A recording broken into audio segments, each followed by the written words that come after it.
পাঠ করছি ঢাকা বিশ্ববিদ্যালয়ের আইন বিভাগের অধ্যাপক ডক্টর আসিফ নজরুলের লেখা কয়েকজন হুমায়ূন আহমেদ বইটি। আজ প্রথম পর্ব। লেখক বইটি উৎসর্গ করেছেন হুমায়ূন আহমেদের ভক্তদের। লেখক বইটির ভূমিকায় লিখেছেন, খুব ছোটবেলায় বাবার সাথে চিড়িয়াখানা গেছি ঘুরতে। আমি, আমার 2.5 বছরের বড় বোন, 2 বছরের ছোট ভাই।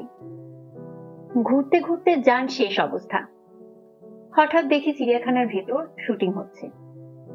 ভিড় আগায়, একটু পরে ভিড়কে ঠেলে দেওয়া হয় পেছনে। শোনা গেল শুটিং নাকি চিত্রনায়িকা শাবানার। আমার তখনো হলে গিয়ে সিনেমা দেখা হয়নি, কিন্তু জানি যে তিনি প্রচন্ড জনপ্রিয় নায়িকা। তবু ভিড়ে নাকাল মানুষকে দেখে মনে হলো, এত কষ্ট করে কাউকে দেখার কি প্রয়োজন আছে।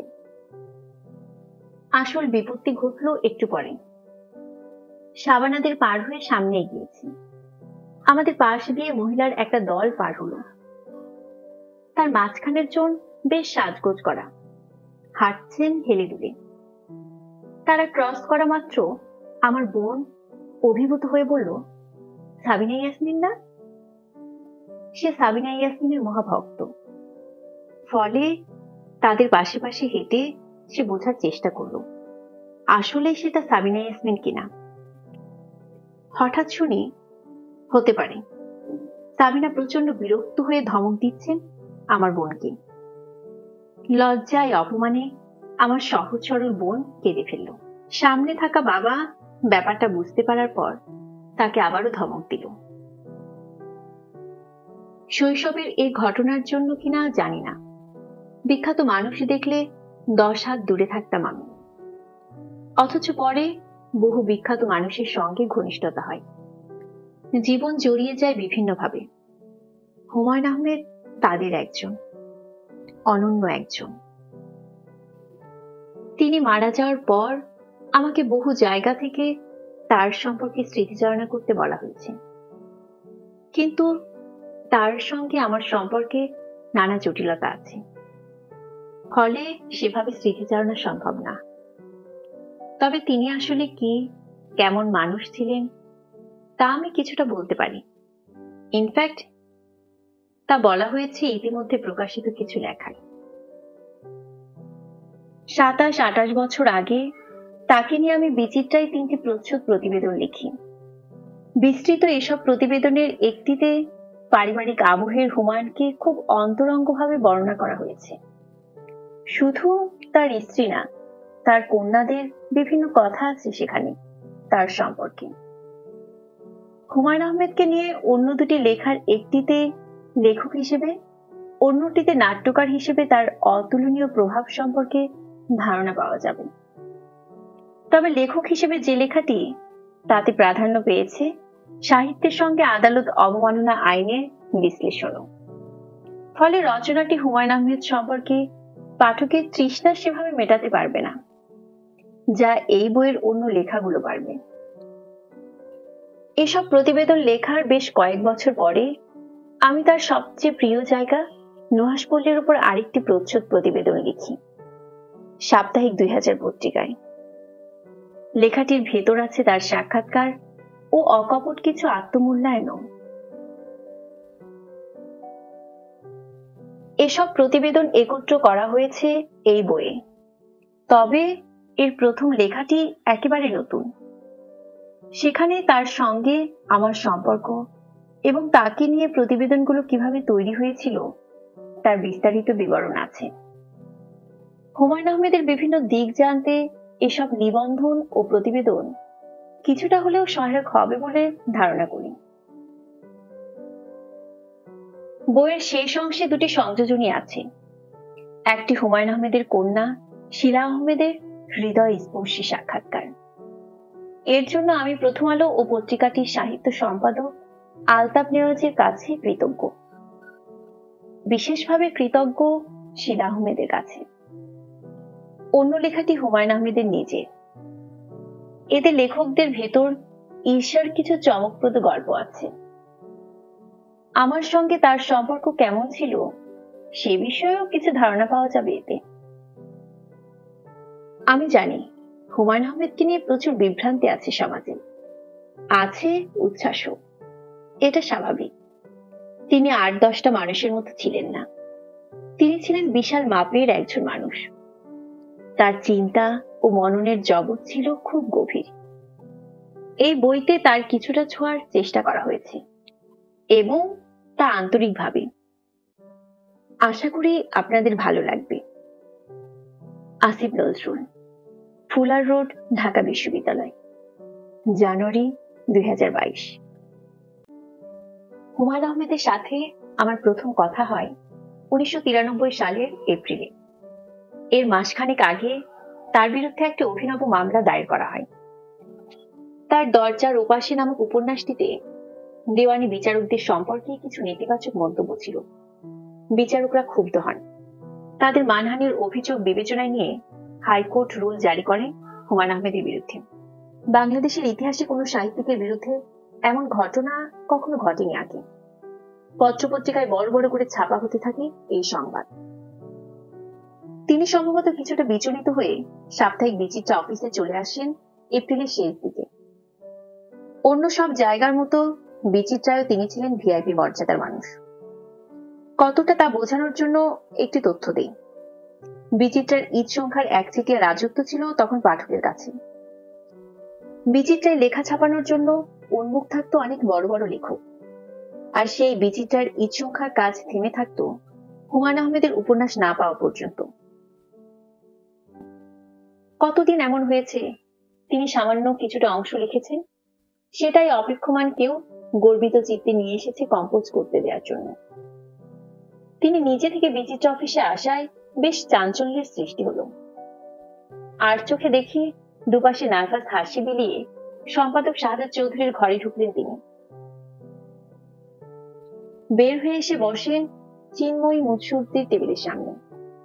আশপাশের কথা শুনে বোঝা গেল তার বিরুদ্ধে বিচারকদের মানহানির অভিযোগ নিয়ে প্রচ্ছদ প্রতিবেদন লেখা হবে বিচিত্রায়। কিছুক্ষণ পর টের পাই আমাকে ডাকা হচ্ছে নির্বাহী সম্পাদক চিন্ময়দার টেবিল থেকে। তিনি অত্যন্ত বিনয়ী মানুষ, কথা বলেন নিচু লয়ে। কিন্তু তার ডাকার মানে বুঝতে অসুবিধা হয় না আমার। তিনি চাচ্ছেন হুমায়ুন আহমেদের কাছ থেকে বিষয়টা বুঝে নেই আমি ততদিনে ঢাকা বিশ্ববিদ্যালয়ের শিক্ষক হিসেবে যোগ দিয়েছি। নিয়মিত বিচিত্রায় লিখছি, সেখানকার এনলিস্টেড কন্ট্রিবিউটর হিসেবে। ছোট আয়তনের বিচিত্রা অফিসে তখনও আমার টেবিল ছিল নিজস্ব। সেখানে বসে বসে গুণমুগ্ধ তরুণদের সাথে সিগারেট ফুকি আর রাজা উজির মারি। আমি ছিলাম উদ্ধত আর রাগী একজন যুবক। আমার লেখা উপন্যাস নিষিদ্ধ কয়েকজন ছোঁয়া ক্যাম্পাসের যুবক বাজার মাত করেছে। বঙ্গভবন বিক্রয় করে দেওয়া আর রাজনীতিতে অবৈধ অস্ত্রের উৎসের মতো বিভিন্ন প্রচ্ছদ প্রতিবেদন লিখে মানুষজনকে তাক লাগিয়ে দিয়েছি। প্রবল স্বেচ্ছাচারী জীবনযাপন করছি বিপুল অহংকারে। কাজে হুমায়ুন আহমেদকে দেখে আমি আপ্লুত হব কেন? চিন্ময়দা আবারও ডাকেন নিচু স্বরে। নিজের আসনে গ্যাট ধরে বসে থাকি। হুমায়ুন আহমেদ যত বড় লেখক হোক, তাতে আমার কি? তার কাছে গিয়ে সব শুনতে হবে কেন? গভীর মনোযোগ দিয়ে কিছু একটা লেখার ভান করি। সামান্য পরে সবিস্ময়ে দেখি তিনি আমার টেবিলের সামনে এসে দাঁড়িয়েছেন। স্মিত হেসে বলেন, ভাই, আমি হুমায়ুন আহমেদ, বসি একটু। শিওর শিওর বলে উঠে দাঁড়াই। টেবিলের অন্য পাশে চেয়ারে বসেন তিনি, নার্ভাস ভাবে আমিও। আমাকে তিনি অচিরেই কাবু করে ফেললেন। সব ঔদ্ধত্য আর স্মার্টনেস ফিকে হয়ে গেল তার ব্যক্তিত্বের মাধুর্যে। মন দিয়ে তার সব কথা শুনলাম, নোট নিলাম। তাকে নিয়ে সাহিত্য বনাম আদালত প্রচ্ছদ কাহিনী লেখার সূত্রপাত ঘটল এভাবে। বিচিত্রার প্রচ্ছদ কাহিনী লিখতাম খুব পরিশ্রম করে। হুমায়ুন আহমেদকে ভালোবেসে বা তাকে মুগ্ধ করার চিন্তা থেকে কষ্টটা করলাম আরো বেশি। এই প্রতিবেদন লিখতে লিখতে তার সাথে ঘনিষ্ঠতা বাড়ল। সাহিত্য বনাম আদালত ছাপা হলো 14 মে 1993 সালে। তিনি প্রতিবেদন নিয়ে কিছু বললেন না, কিন্তু আমার প্রতি তার স্নেহ আর বিনয়ের সাথে বলি সম্ভবত সম্ভ্রমও টের পেতাম। ঘনিষ্ঠ মানুষের সাথে কথা বলার সময় এক ধরনের হেলাফেলা দেখানো অথবা অপ্রস্তুত করার প্রবণতা তার ছিল। আমার সঙ্গে তিনি কখনো সেভাবে কথা বলতেন না। তার কিছু পাগলামো ছিল। যেমন একদিন তার বাসায় গিয়ে দেখি তিনি হলুদ রঙের গেরুয়া পরে নজরুলের মরমী সঙ্গীত শুনছেন। অন্যরা কেউ হলে তার সাথে বসে যেত, সম্ভব হলে গেরুয়াও জোগাড় করে আনত। আমার কাছে এ ধরনের কিছু তিনি আশা করতেন না। বিচিত্রার প্রচ্ছদ কাহিনী তৈরি করার সূত্রে তার বাসায় যাওয়া শুরু হয়েছিল। আমরা থাকতাম এলিফ্যান্ট রোডের নোয়াখালী সমিতির গলিতে। তিনি 10 মিনিট হাঁটার দূরত্বে কমপাথের গলিতে। তার 7 তলার উঁচু ফ্ল্যাটে উঠতে গেলে নিচে কেয়ারটেকার আটকে দেয় মানুষকে। তিনি তাদের বলে রেখেছেন আমার কথা। আমি গট গট করে উপরে যাই। তিনি থাকলে তার সঙ্গে গল্প করি, না থাকলে গুলতেকিন ভাবির সাথে। বাসায় ভালো কিছু রান্না হলে ভাবি আমাকে ফোন করে আসতে বলতেন। বাসায় গেলে মাঝে মাঝে হুমায়ুন ভাই থেকে যেতে বলতেন। কখনো কখনো সারা রাত দাবা খেলতেন। ভাবি আমার পক্ষে আর 3 কন্যা হুমায়ুন ভাইয়ের পক্ষে। 3 মেয়ের মধ্যে সবচেয়ে দুষ্ট যে সেই শিলা তীব্র উৎসাহ দিত হুমায়ুন আহমেদকে। বাবা আসিফ নজরুলকে হারিয়ে ভূত বানিয়ে দাও, এ ধরনের কিছু সে বলতো।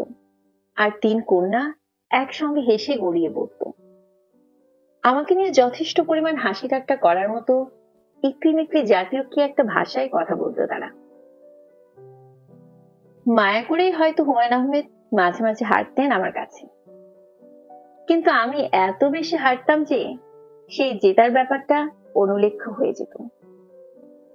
পরাজয় টানা হয়ে উঠলে তিনি খানিকটা বিব্রত হতেন, কিন্তু তার কন্যারা হতো প্রচন্ড আনন্দিত। আমার এই নাস্তা নাবুদ সময়ে একমাত্র ভরসা ছিলেন গুলতেকিন ভাবি। তিনি মেয়েদের বকা দিতেন, দাবা খেলার সময় আমার পক্ষে থাকতেন। কাজে তার প্রতি প্রচন্ড একটা কৃতজ্ঞতা বোধ করতাম। হুমায়ুন ভাই নেই। একদিন দুপুরে খাবার খাচ্ছি তার বাসায়। ভাবি বললেন, তোমার জন্য কিন্তু ও কেঁদেছিল একদিন। অবাক হয়ে বলি, আমার জন্য? হ্যাঁ, তোমার কথা শুনে। হতবাক আমাকে তিনি স্মরণ করালেন কিছু। মনে পড়ল পুরো ঘটনা। ঘটনাটার সূত্রপাত 1992 সালের বইমেলায়। আমার প্রথম উপন্যাস নিষিদ্ধ কয়েকজন বের হয়েছে সেবার। মেলায় গিয়ে দেখতাম প্রতিদিন প্রচন্ড ভিড় হুমায়ুন আহমেদকে ঘিরে। অন্য দিনের মতো সেদিনও হুমায়ুন আহমেদ অটোগ্রাফ দিতে ব্যস্ত। তার পাশে আমাদের বিচিত্রার একজন সিনিয়র সাংবাদিক। খুব রাশভারী মানুষ তিনি। হুমায়ুন আহমেদের সাক্ষাৎকার ভিত্তিক একটা বই লিখেছেন। তার পাশে হাস্য মুখে বসে আছেন অটোগ্রাফ দেওয়ার আশায়। আগেই বলেছি, নিজেকে আমি বিরাট কিছু ভাবতাম তখন। এটা বোঝাতে একটু বেয়াদবিও করতাম। কিছু মানুষও ছিল উস্কে দেওয়ার জন্য। বিশ্ব সাহিত্য কেন্দ্র সংশ্লিষ্ট জনপ্রিয় ছড়াকারদের এমন এক গ্রুপের উস্কানিতে আমি হুমায়ুন আহমেদের স্টলের ভেতর ঢুকলাম। বিচিত্রার সেই সিনিয়র সাংবাদিকের মুখ তুলে তাকালাম। বিচিত্রাই তিনি আমার বস। তাকে বললাম, আপনিও হুমায়ুন আহমেদের মতো হয়ে গেছেন, অটোগ্রাফ দেওয়ার জন্য বসে আছেন? তিনি স্তম্ভিত হয়ে চেয়ে রইলেন। হুমায়ুন আহমেদ অবশ্য পাত্তা দিলেন না আমার কথার। অভিযান ব্যর্থ ভেবে ফিরে এলাম। ছড়াকার গ্রুপের ব্যাপক সমাদর পেলাম তারপরও। বছর দেড়েক আগের এই ঘটনায় তিনি আসলে দুঃখ পেয়েছিলেন। ভাবি আমাকে জানালেন, অনেক ভক্ত পাঠকের ভিড়েও তিনি আমার এই মন্তব্য শুনেছিলেন। বাসায় এসে তাকে এটি বলতে বলতে তিনি কেঁদে ফেলেন। আমার সঙ্গে তার আনুষ্ঠানিক পরিচয় পর্ব হয়নি তখন। সেই আমার এতটুকু কথায় তিনি এমন আঘাত পেয়েছিলেন। আমি অবাক হই। সেই কথায় কেঁদেছিলেন? হ্যাঁ, কিন্তু উনি তো আমাকে চিনতেন না। চিনতেন। তোমার বই পড়ে ভালো লেগেছিল বলেছিলেন আমাকে, আর তুমি তাকে শুনিয়ে শুনিয়ে এসব বলেছ। এটা বলে ভাবি হাসতে থাকেন। আমি লজ্জিত হই শুনে, কিছু বিস্মিত। এত ব্যস্ত, এত জনপ্রিয় একজন লেখক আমার বই পড়েছেন। সেই বই নিষিদ্ধ কয়েকজন নিয়ে তিনি লিখেছেনও পরে দৈনিক সংবাদে। আমার মনে তার জন্য এক প্রচন্ড মায়া জন্ম নেয়। কত কিছু ঘটেছে এরপর। এই মায়া কোনোদিন যায়নি, যাবেও না। হুমায়ূন আহমেদ ছিলেন অবিশ্বাস্য একজন মানুষ। তাকে ভালোবাসতে পারার জন্য যতটুকু যোগ্যতা প্রয়োজন তা ছিল না আমাদের অনেকের। মহাকাশ বিজ্ঞান, ধর্মতত্ত্ব, জ্যোতির্বিদ্যা, ম্যাজিক, লালন শাহ, জন স্টেইনবেক বা অ্যালেন পো সবকিছুতে তার কাছে ছিল মন্ত্রমুগ্ধ করার মতো গল্প। তিনি সবচেয়ে অনায়াসে হিউমার করতে পারতেন, সবচেয়ে সহজ করে কঠিন বিষয় ব্যাখ্যা করতে পারতেন, সবচেয়ে সোজা সাপটা ভাবে মানুষকে গ্রহণ বা বর্জন করতে পারতেন। তার সাথে ঘনিষ্ঠ হয়ে বহু কিছু দেখার সুযোগ হয়েছে। আমি তার কিছু বন্ধুকে অবিকল তার মতো করে হলুদ কাপড়ে সারা শরীর মুড়িয়ে দুলে দুলে গজল শুনতে দেখেছি। তার প্রবল সমালোচককে পরে তার ঘনিষ্ঠ হতে পেরে আনন্দে আত্মহারা হতে দেখেছি। তার বই প্রকাশ করার সুযোগ পেয়ে একজন প্রকাশককে আনন্দে কেঁদে ফেলতে দেখেছি।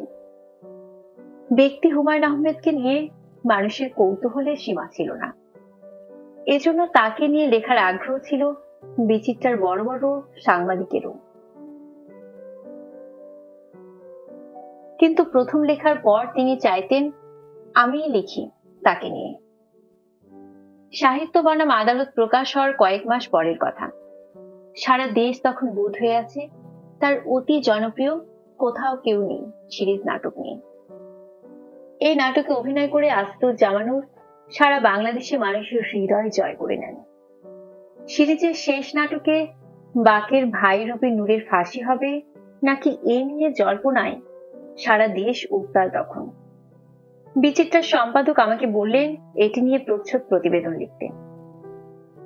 আমার মতো মারদাঙ্গা মানুষ নাটক নিয়ে লিখব, আমার তেমন আগ্রহ ছিল না। কিন্তু হুমায়ূন ভাইকে দেখলাম, খুব খুশি হলেন। আমাকে সাথে সাথে নিয়ে ঘুরতে লাগলেন সব জায়গায়। বিটিভিতে আসাদুজ্জামানুর, সুবর্ণা আর বাকি শিল্পীদের নিয়ে আড্ডা দিচ্ছিলেন একদিন। সেখানে বিখ্যাত একজন বিচিত্রার প্রচ্ছদ প্রতিবেদন নিয়ে বাঁকাভাবে কি যেন বললেন। কি কি বলে বোঝাতে চাইলাম বিচিত্রা যে এই স্টোরি করছে তাকে হুমায়ূন আহমেদেরই ধন্য হওয়া উচিত। বড় বড় তারকা মুখ হা করে তাকিয়ে রইলেন। হুমায়ূন আহমেদের সামনে এ কথা উচ্চারণ করতে পারবে কেউ, এটা তাদের বিশ্বাস হচ্ছিল না। কিন্তু তিনি আমার দিকে তাকিয়ে স্মিত হাসলেন। তারপর টেবিলের সবাইকে একটা গল্প বললেন। সবাই হাসতে লাগলো। আমি হাসি ঠেকানোর জন্য মুখ শক্ত করে রাখলাম। বাকিরের কি ফাঁসি হচ্ছে? প্রতিবেদনটি বিচিত্রায় ছাপা হলো 19 সেপ্টেম্বর 1993। এটি রচনার জন্য মৃত্যুদণ্ডের আইনি ও নৈতিক দিক গবেষণা করা হলো। নাটকের চরিত্রের প্রতি দর্শক মনস্তত্ত্ব বোঝার জন্য জরিপ করা হলো। হুমায়ূনকে নানা ধরনের বিব্রতকর প্রশ্ন করা হলো। হট কেকের মতো বিক্রি হলো পত্রিকা।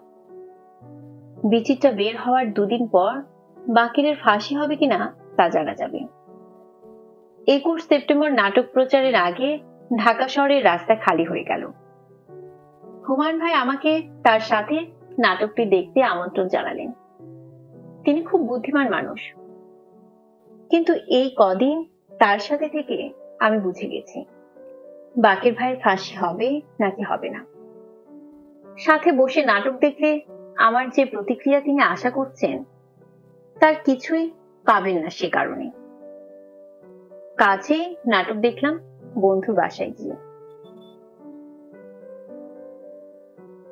ফেব্রুয়ারি মাস এলে বইমেলার সুবাদে হুমায়ুন আহমেদ হয়ে উঠতেন আকাশের চাঁদ। তার কোনো একটা সাক্ষাৎকার পাওয়ার জন্য মুখিয়ে থাকতো অনেক পত্রিকা। নতুন সম্পর্কের সুবাদে আমার উপর দায়িত্ব পড়ল 1994 সালের ফেব্রুয়ারিতে তার সাক্ষাৎকার নেয়া। আমি অস্বীকৃতি জানালাম। তার সাক্ষাৎকার নেয়ার আর কিছু নেই, তার সম্পর্কে মানুষ আর নতুন কিছু জানা নেই। বরং প্রস্তাব দিলাম হুমায়ুন আহমেদের স্ত্রীর সাক্ষাৎকার নেয়া।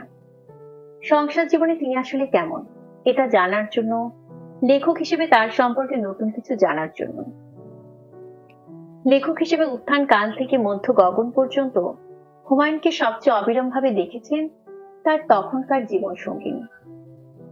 গুলতেকিনের চোখে হুমায়ুন আহমেদ শীর্ষক এই লেখার ধারণা আমি দেওয়া মাত্রই হুমায়ুন ভাই নিজেই আগ্রহী হয়ে উঠেছিলেন। তিনি গুলতেকিনকে যা ইচ্ছা বলো এমন কথা বলে বলে সাক্ষাৎকারটি দিতে রাজি করান। সাক্ষাৎকার নেওয়ার ফাঁকে ফাঁকে দু একটা ভালো কথাও কি বলেছ, এ ধরনের রসিকতা করেছেন। চারপাশের মানুষজনদের ভাইরে গুলতেকিন বোধহয় ডুবিয়ে দিচ্ছে আমাকে বলে নিজে প্রচুর আনন্দ করেছেন। তখনকার সময়ে প্রবল সমাদৃত এই লেখার কিছু অংশ সংক্ষেপে এখানে তুলে দেওয়ার আগ্রহ সামলাতে পারছি না। বিচিত্রা, হুমায়ুন আহমেদ লেখালেখি করার সময় আপনি কাছে থাকেন? গুলতেকিন, কাছে কাছে বসে থাকি। ও যখন এক পৃষ্ঠা লেখে তখনই পড়ে ফেলি। বেশিরভাগ সময় অবশ্য শিলায় পড়ে। বিচিত্রা, তিনি যেভাবে লেখার পরিকল্পনা করেন সেভাবে লিখতে পারেন? গুলতেকিন, মাঝে মাঝে পারি না, বিশেষ করে উপন্যাসের শেষের অংশগুলো। হুমায়ুন বলে কেউ একজন তাকে দিয়ে এভাবে উপন্যাসটা শেষ করিয়ে নেয়, তার কিছু করার থাকে না। বিচিত্রা, আপনি লেখার সমালোচনা করলে তিনি কি করেন? গুলতেকিন, রেগে যান। বিচিত্রা, রেগে যান? গুলতেকিন, হ্যাঁ, এক এক সময় এক এক ভাবে রাগে। হয়তো আমি লেখা পড়ে কিছু বললাম না, ও জিজ্ঞেস করলে বললাম ভালোই। ও রেগে বলে ভালোই মানে কি, রহস্যই কেন? তখন যদি বলি এখনো তো লেখাটা শেষ করো নাই, ক্যারেক্টার সেভাবে ডেভেলপ হয়নি, সে বলে ভাত তো একটা টিপে দেখলেই বোঝা যায়।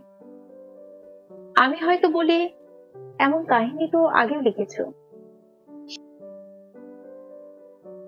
সে কিছুক্ষণ তর্ক করে, তারপর চুপচাপ গম্ভীর হয়ে বসে থাকে। কিছুক্ষণ পরে নিজেই লেখা চেঞ্জ করে, বা হয়তো 10-12 পৃষ্ঠা লেখা হলে ছিঁড়েই ফেলে। বিচিত্রা, সম্ভবত অনেক বেশি লেখেন বলে তার লেখায় ঘটনার রিপিটেশন হয়, কিছু চরিত্রের বিন্যাস একই রকম হয়। গুলতেকিন, ওকে আমি বলেছি, ও বলে দেখো লিমিটেশনের ঊর্ধ্বে কেউ না। বিভূতিভূষণও অপু ধরনের চরিত্রের বাইরে যেতে পারেননি।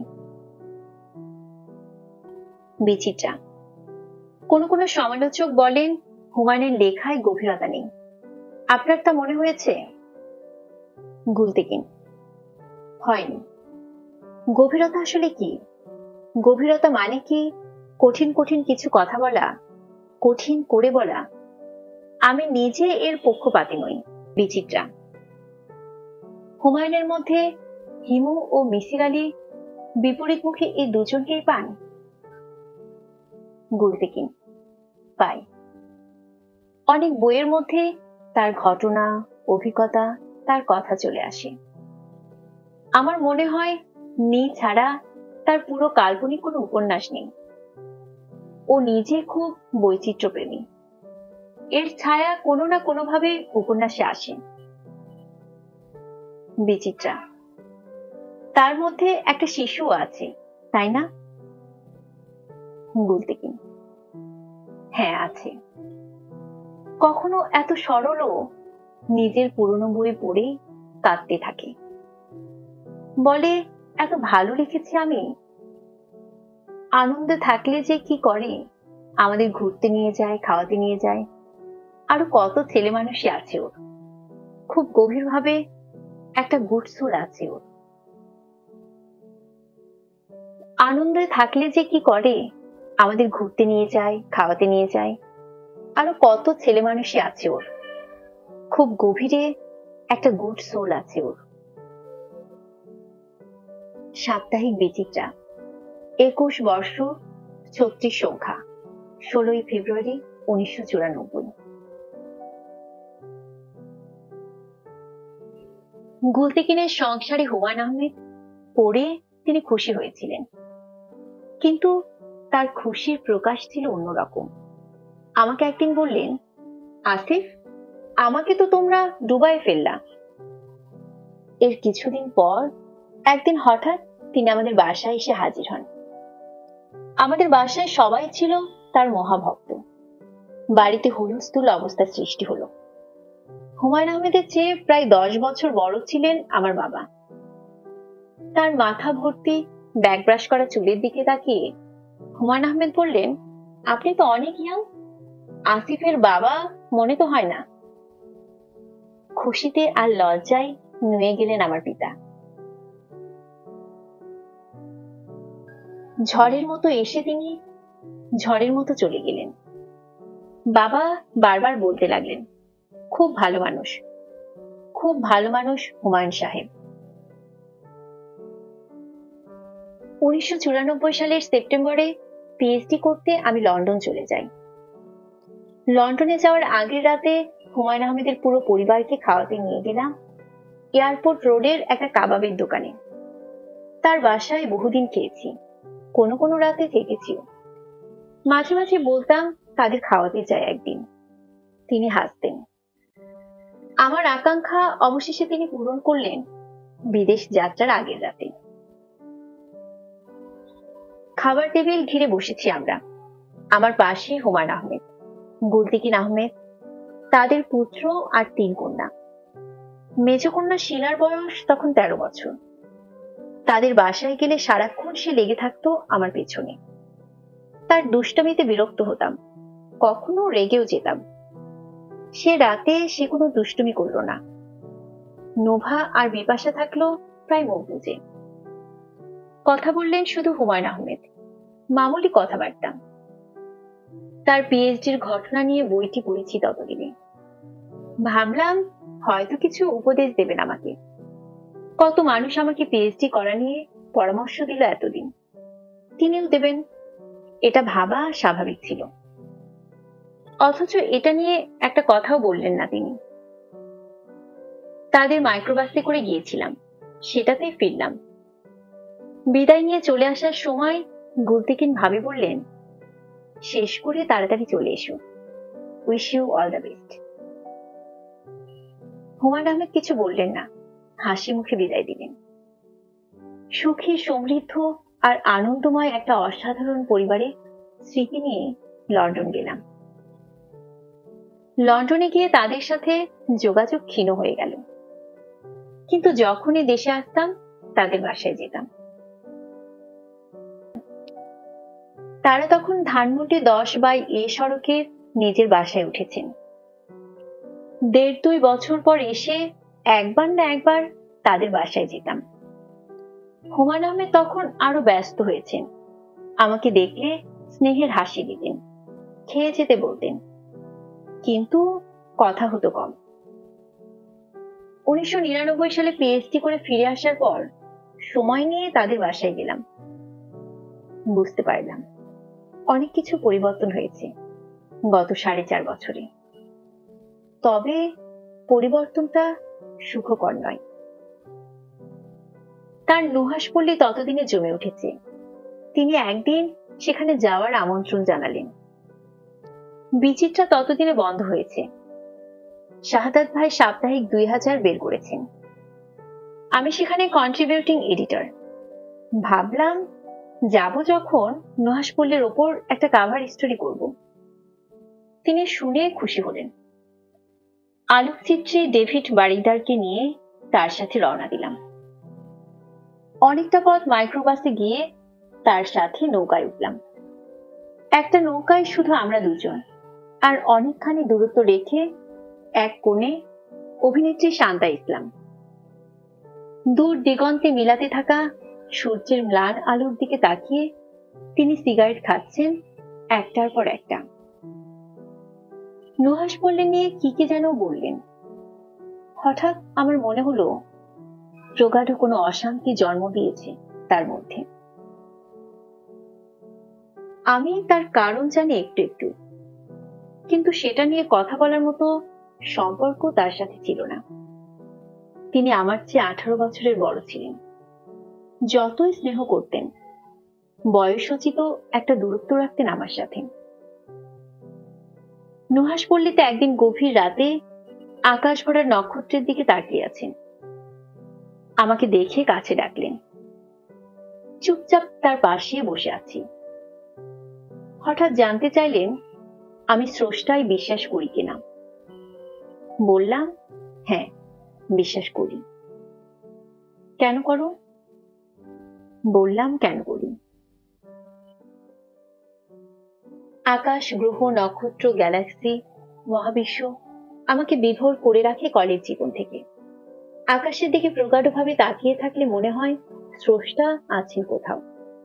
অনেক সময় নিয়ে তাকে বলি এসব কথা। দেখি জ্যোৎস্নার দিকে গভীর নিমগ্ন হয়ে তাকিয়ে আছেন। মনে হয় না আমার কথা শুনছেন। নুহাস পল্লীতে কোনোদিন না গেলে ভালো হতো। সেখান থেকে ফিরে আসার পর তার সাথে আমার সম্পর্কের অবনতি ঘটতে থাকে। তা কোনোদিন আর ঠিক হয়নি, কিন্তু তার প্রতি আমার ভালোবাসা এক বিন্দু কমেনি তাতে।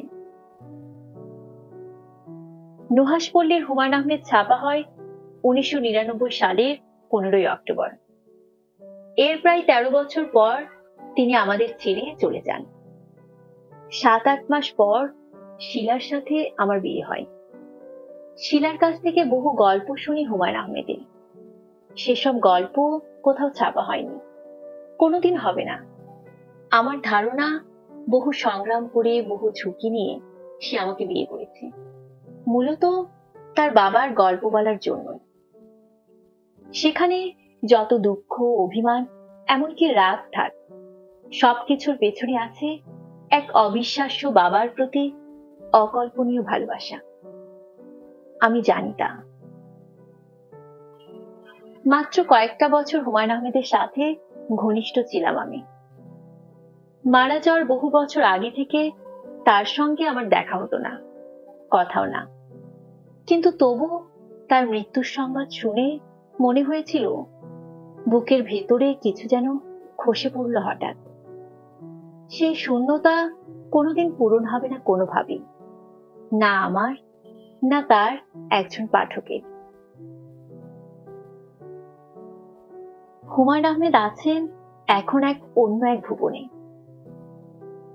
আমাদের ধরা ছোঁয়া দেখার পৃথিবীর চেয়ে সম্পূর্ণ অচেনা এক জগতে। কিন্তু এখনো অদ্ভুত কোনো নীলিমা দেখে, দূর কোনো নক্ষত্রের দিকে অবলোক চেয়ে, ঘোর লাগা কোনো জ্যোৎস্নার প্লাবনে ডুবে ডুবে তার কথা মনে পড়ে। এই অপরূপ আর রহস্যময় বিশ্ব, মহাবিশ্ব, তার মাঝে ভঙ্গুর মানুষের বিচিত্র জীবন সবচেয়ে ঘনিষ্ঠভাবে উপলব্ধি করতে পারতেন তিনি। ঘাস, ফুল, দিঘির জল আর লিলুয়া বাতাসকে সবচেয়ে বেশি হৃদয় দিয়ে ছুঁতে পারতেন। আপাত তুচ্ছ, সামান্য আর অনুলেখ্য সবকিছুর মধ্যে অপরূপ কিছু দেখতে পেতেন। এমন একজন মানুষ নেই আর এই পৃথিবীতে, অথচ তিনি আছেন আমাদের বুকের মাঝে অসীম বেদনা হয়ে। তাকে কখনো ভুলবো না আমরা, তা সম্ভব নয়।